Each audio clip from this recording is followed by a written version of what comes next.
आज हम मानव इतिहास की एक बहुत बड़ी पहेली को सुलझाने की कोशिश करने वाली हैं। एक ऐसा बदलाव जिसने सच में हमेशा के लिए सब कुछ बदल दिया। बिल्कुल। हम उस वक्त की बात करेंगे जब इंसानों ने लाखों साल से चले आ रहे एक सफल, एक आजाद घुमंतु जीवन को छोड़ा और खेती की कमर तोड़ मेहनत को चुना। हाँ, और एक जगह बंद जाने का जोखिम उठाया। सवाल ये है कि आखिर क्यों? ये सवाल आज भी इतिहासकारों को, मानव शास्त्रियों को मतलब फैसिनेट करता है।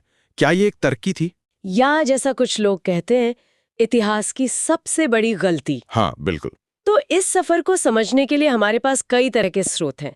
कुछ पुरातत्व स्थलों का ब्यौरा है और कुछ एकेडमिक नोट्स भी हैं। तो चलिए इस गहरे पड़ताश को शुरू करते हैं। ये समझने की कोशिश करते हैं कि शिकार करने से लेकर अनाज उगाने तक का ये सफर आखिर था कैसा, और इसके जो सबूत आज हमें मिले हैं वो क्या कहानी सुनाते हैं। तो इस महान बदलाव से पहले की दुनिया कैसी थी। चलिए उस दुनिया की एक तस्वीर बनाते हैं जो लगभग 20 लाख साल से लेकर कोई 12,000 साल पहले तक मौजूद थी। इस दौर के इंसानों को हम शिकारी संग्राहक कहते हैं, हंटर गैदरर्स। और ये नाम ही एक तरह से उनके पूरे जीवन का सार है। अच्छा। उनका अस्तित्व दो ही चीजों पर टिका था, शिकार करना और इकट्ठा करना। वो जंगली जानवरों का शिकार करते, मछली पकड़ते और साथ में जो भी जंगल से मिलता था, जैसे फल, जड़ें। हाँ, फल, जड़ें, बीज, पत्तियां, जो कुछ भी खाने लायक मिलता उसे इकट्ठा करते थे। उनका पूरा जीवन ही भोजन की तलाश के इर्द गिर्द घूमता था। और शायद इसीलिए वे लगातार एक जगह से दूसरी जगह जाते रहते थे, है ना? हाँ बिल्कुल। लेकिन कभी उनका मन नहीं किया होगा कि बस एक जगह टिक कर रह जाएं। देखिए, उनका टिकना ही उनके लिए सबसे बड़ा खतरा होता। अच्छा। हाँ, इसके कई प्रैक्टिकल कारण थे।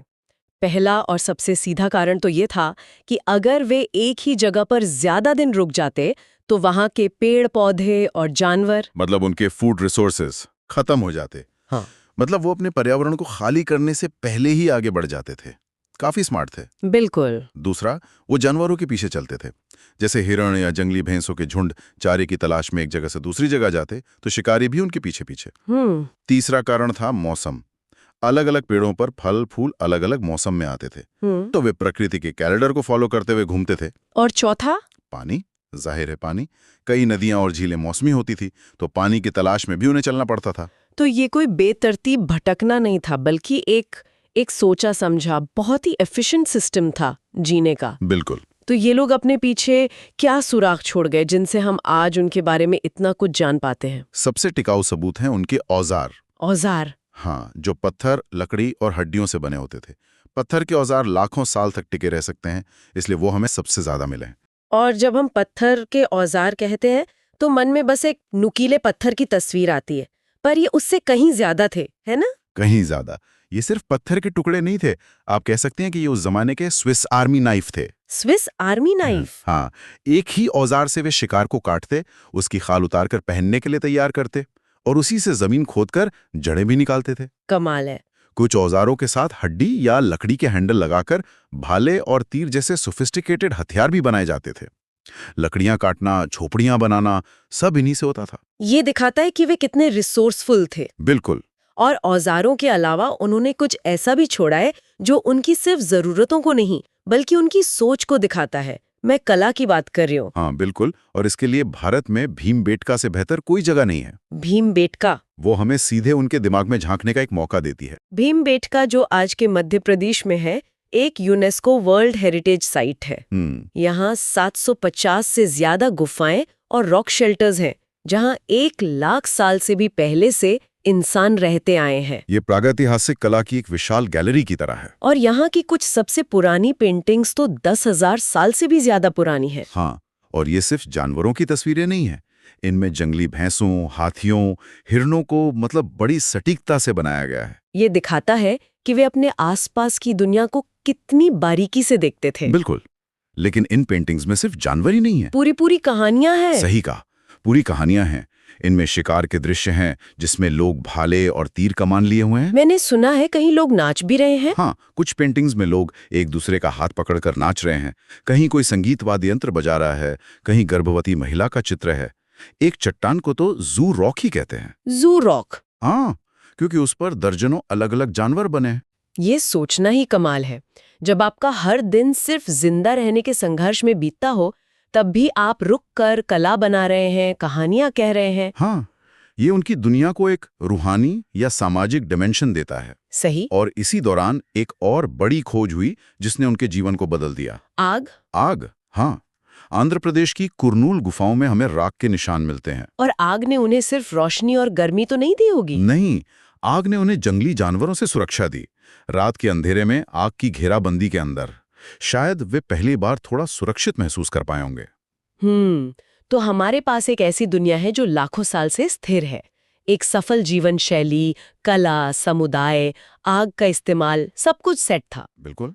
लेकिन फिर प्रकृति ने खुद ही पासा पलट दिया। हाँ, इस महान बदलाव की सबसे बड़ी वजह थी जलवायु। जलवायु? हाँ, लगभग 12,000 साल पहले आइस एज खत्म हो रहा था और दुनिया का मौसम गर्म होने लगा। एक तरह की ग्लोबल वार्मिंग आप कह सकते हैं।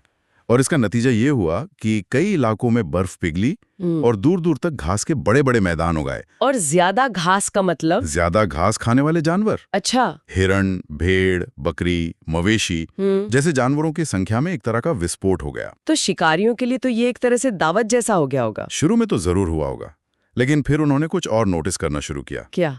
जो लोग इन जानवरों का शिकार करते थे, उन्होंने इनकी आदतों को बहुत करीब से देखना शुरू कर दिया।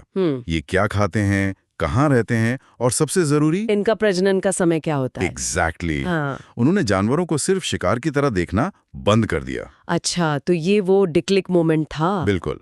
मतलब उन्होंने प्रकृति के साइकिल को सिर्फ देखा नहीं, बल्कि उसे हैक करने का तरीका सोच लिया। बिल्कुल। और यही चीज पौधों के साथ भी हुई। पौधों के साथ? हाँ, उसी समय उपमहाद्वीप के अलग अलग हिस्सों में गेहूं, जौ और चावल जैसी अनाज वाली घास प्राकृतिक रूप से उगने लगी। लोगों ने इन दानों को इकट्ठा करना शुरू किया। उन्होंने सीखा कि ये कहाँ उगते हैं, कब पकते हैं। और फिर किसी के दिमाग में ये क्रांतिकारी विचार आया, हम हर साल इन दानों को खोजने क्यों जाएं? क्यों ना हम इन पौधों को खुद ही अपने पास उगाएं। और बस यहीं से खेती की शुरुआत हुई। लेकिन पौधों को देखने और इकट्ठा करने से किसान बनने का सफर ये इतना आसान तो नहीं रहा होगा। नहीं, बिल्कुल नहीं। मेरा मतलब है ये रातों रात तो नहीं हो गया होगा। नहीं, ये हजारों साल तक चली एक धीमी प्रक्रिया थी, जिसे हम पालतूकरण या डोमेस्टिकेशन कहते हैं। डोमेस्टिकेशन। और ये कोई मामूली बात नहीं थी। ये एक तरह से हजारों साल पहले की जेनेटिक इंजीनियरिंग थी। Genetic engineering? आप ऐसा क्यों कह रहे हैं? क्योंकि लोग जानबूझकर बेस्ट पौधों को चुन रहे थे। बेस्ट से आपका क्या मतलब है? मतलब वे ऐसे पौधे चुनते थे जिनके दाने बड़े होते थे या जिनके डंठल इतने मजबूत होते थे कि पकने पर अनाज जमीन पर न गिरे। अच्छा। फिर वे इन्हीं चुने हुए पौधों के बीजों को संभाल कर रखते और अगले मौसम में बोते। और पीढ़ी दर पीढ़ी ऐसा करने से ये पौधे अपने जंगली पूर्वजों से इतने अलग हो गए कि वे इंसान की देखभाल के बिना उग ही नहीं सकते थे। मतलब इंसान ने प्रकृति को अपनी जरूरतों के हिसाब से ढालना शुरू कर दिया था। सही कहा। और जानवरों के साथ भी यही हुआ। जंगली जानवरों को पालतू बनाना तो और भी खतरनाक काम लगता है। हाँ, और शायद इसीलिए उन्होंने सबसे पहले शांत स्वभाव के जानवरों को चुना। भेड़, बकरी, मवेशी। वे अपने कैंप के पास खाना रखकर उन्हें आकर्षित करते। धीरे धीरे उन्होंने इन जानवरों को जंगली शिकारियों से बचाना शुरू किया और इस तरह वो शिकारी से पशुपालक बन गए। और पहला जानवर कौन सा था? पाला जाने वाला पहला जानवर, मतलब जो सबसे पहला था वो शायद कुत्ते का जंगली पूर्वज था। अच्छा, कुत्ता। हाँ, जो शिकार में मदद करता था और कैंप की रखवाली भी। तो इस एक बदलाव ने, यानी खेती ने, सब कुछ बदल दिया होगा। अब वे अपनी गठरी उठाकर कहीं भी नहीं जा सकते थे। बिल्कुल, खेती ने उन्हें जमीन से बांध दिया। सही बात है। बीज बोने से लेकर फसल कटने तक महीनों लग जाते थे। इस दौरान पौधों को पानी देना, जंगली जानवरों और पक्षियों से बचाना, ये एक फुल टाइम जॉब था। और इसी मजबूरी से स्थायी जीवन यानी सेटल्ड लाइफ की शुरुआत हुई। हाँ। और जब फसल कटती होगी तो इतना सारा अनाज, उसका क्या करते थे? अब आया असली चैलेंज। जब फसल कटती तो अनाज इतना ज्यादा हो जाता था, जिसे हम सरप्लस कहते हैं, कि उसे स्टोर करने की जरूरत पड़ती थी। तो यहीं से बर्तन बनाने का काम शुरू हुआ होगा। बिल्कुल, बड़े बड़े मिट्टी के बर्तन बनाने का काम। या फिर लोग जमीन में गड्ढे खोदकर अनाज जमा करते थे। और जानवर? जानवर भी एक तरह से चलता फिरता भंडार बन गए। चलता फिरता भंडार? हाँ, वे दूध देते थे और जरूरत पड़ने पर मांस भी। तो ये नया बसा हुआ जीवन दिखता कैसा था? क्या हमारे पास ऐसे प्राचीन गांव के सबूत हैं? हाँ, बिल्कुल हैं। और इसके लिए कुछ आर्कियोलॉजिकल साइट्स बहुत महत्वपूर्ण हैं। जैसे इनमें सबसे अहम है मेहरगढ़, जो अब पाकिस्तान में है। मेहरगढ़। ये उपमहाद्वीप के सबसे पुराने गांव में से एक माना जाता है, लगभग 7000 ईसा पूर्व का। यहाँ के लोगों ने सबसे पहले जौ और गेहूं उगाना और भेड़ बकरी पालना सीखा था। और वहां का रहन सहन कैसा था?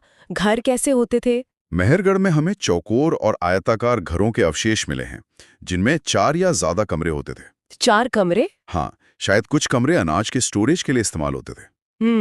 लेकिन सबसे हैरान करने वाली चीज वहां मिली कब्रें हैं। कब्रें? उसमें क्या खास था? कुछ कब्रों में मृतकों के साथ बकरियों को भी दफनाया गया था। मृतकों के साथ बकरियां? मतलब परलोक के लिए स्नैक्स का इंतजाम? आप ऐसा कह सकती हैं। मजाक एक तरफ, लेकिन ये उनकी सोच में एक बहुत बड़े बदलाव को दिखाता है। वे सिर्फ आज की नहीं, बल्कि बाद की भी सोच रहे थे। बिल्कुल, ये सिर्फ इस जीवन के बारे में नहीं, बल्कि मृत्यु के बाद के जीवन की परिकल्पना का ठोस सबूत है। वाह! और मेहरगढ़ की खुदाई में एक और फैसिनेटिंग चीज दिखती है। जमीन की जो निचली यानी पुरानी परतें हैं, हाँ, उनमें हिरन और सूअर जैसे जंगली जानवरों की हड्डियां ज्यादा मिली हैं। लेकिन जैसे जैसे आप ऊपरी यानी नई परतों की तरफ आते हैं, तो पालतू जानवरों की हड्डियां मिलती हैं। सही पकड़ा, आपको पालतू भेड़ों और बकरियों की हड्डियां ज्यादा मिलती हैं। तो ये एक ही जगह पर शिकारी जीवन से पशुपालक जीवन में बदलने का सीधा परत दर परत सबूत है। एग्जैक्टली। कमाल है। तो क्या भारत के दूसरे हिस्सों में भी इस नए जीवन के इतने ही अनोखे सबूत मिलते हैं? मिलते हैं, लेकिन अलग तरह के। और यही बात इसे और दिलचस्प बनाती है। अगर आप कश्मीर की तरफ जाएं, तो वहां बुर्ज़होम में एक पूरी तरह से अलग कहानी मिलती है। बुर्ज़होम, वहां क्या था? वहां के लोगों ने ठंड से बचने का एक अनोखा तरीका निकाला था। वे गर्तवास यानी पिट ड्वेलिंग्स में रहते थे। मतलब जमीन के नीचे बने घरों में? हाँ, ये जमीन के नीचे खोदे गए घर होते थे, जिनमें उतरने के लिए सीढ़ियां होती थीं। ये उन्हें बर्फीली हवाओं से बचाते थे। और चूल्हे खाना कहाँ पकाते थे? मजे की बात यह है कि इन गड्ढों के अंदर और बाहर दोनों जगह खाना पकाने के चूल्हे मिले हैं। अच्छा। इससे अंदाजा लगता है कि वे मौसम के हिसाब से शायद अच्छी धूप होने पर बाहर और ठंड में अंदर खाना पकाते थे। ये तो जबरदस्त अडेप्टेशन है। और इस नए युग में, जिसे हम नवपाषाण युग या नियोलिथिक एज कहते हैं, उनके औजार भी जरूर बदले होंगे। हाँ, अब औजारों में भी बड़ा रिफाइनमेंट आया। कैसा? पहले के खुरदुरे पत्थर के औजारों की जगह अब औजारों को पॉलिश करके उनकी धार को और तेज और महीन किया जाता था। और नए तरह के औजार भी आए होंगे। हाँ, सबसे जरूरी, अनाज और पौधों को पीसने के लिए ओखली और मूसल। ओखली और मूसल। हाँ, मोटर्स एंड पेस्टल्स, जो आज भी हमारी रसोइयों में इस्तेमाल होते हैं। सही बात है। और कुछ औजार हड्डियों से भी बंधे थे, जो शायद सिलाई बुनाई के काम आते होंगे। तो अगर हम इस पूरी कहानी को समेटें, तो कुछ ही हजार सालों के अंदर जलवायु में आए एक बड़े बदलाव की वजह से इंसानियत ने अपने जीने का तरीका पूरी तरह से बदल दिया। भोजन का पीछा करने से लेकर उसे उगाने तक, अस्थायी ठिकानों से स्थायी गांवों तक। और इस एक बदलाव ने आने वाली हर चीज की नींव रखी, कस्बे, शहर और महान सभ्यताएं। और सबसे आकर्षक बात यह है कि ये किसी एक जगह पर हुई अकेली घटना नहीं थी। नहीं, बिल्कुल नहीं। ये बदलाव दुनिया के अलग अलग हिस्सों में, जैसे मध्य पूर्व, चीन, अमेरिका में लगभग एक ही समय पर। हाँ, लगभग एक ही समय पर और एक दूसरे से स्वतंत्र रूप से हुआ। ऐसा लगता है जैसे इंसानियत एक साथ एक ही समाधान पर पहुंच रही थी। ये वाकई सोचने वाली बात है, एक ग्लोबल पैटर्न। बिल्कुल। और ये हमें उस शुरुआती सवाल पर वापस लाता है जिस पर श्रोता सोच सकते हैं। जैसे ही लोगों ने जमीन पर अधिकार करना और अतिरिक्त भोजन का भंडारण करना शुरू किया, इसने उनके सामाजिक ताने बाने को कैसे बदला होगा। पहली बार मेरी जमीन, मेरा अनाज जैसी बातें शुरू हुई होंगी। हाँ, स्वामित्व, धन और समुदाय की रक्षा, इन सब अवधारणाओं के उदय के बारे में सोचिए। सही। अब घुमंतु ना रहने से कौन सी नई समस्याएं, जैसे बीमारियां या झगड़े, और कौन से नए अवसर, जैसे कला या नए आविष्कार पैदा हुए होंगे। ये बदलाव सिर्फ भोजन उगाने का नहीं था, ये समाज को नए सिरे से बनाने का था।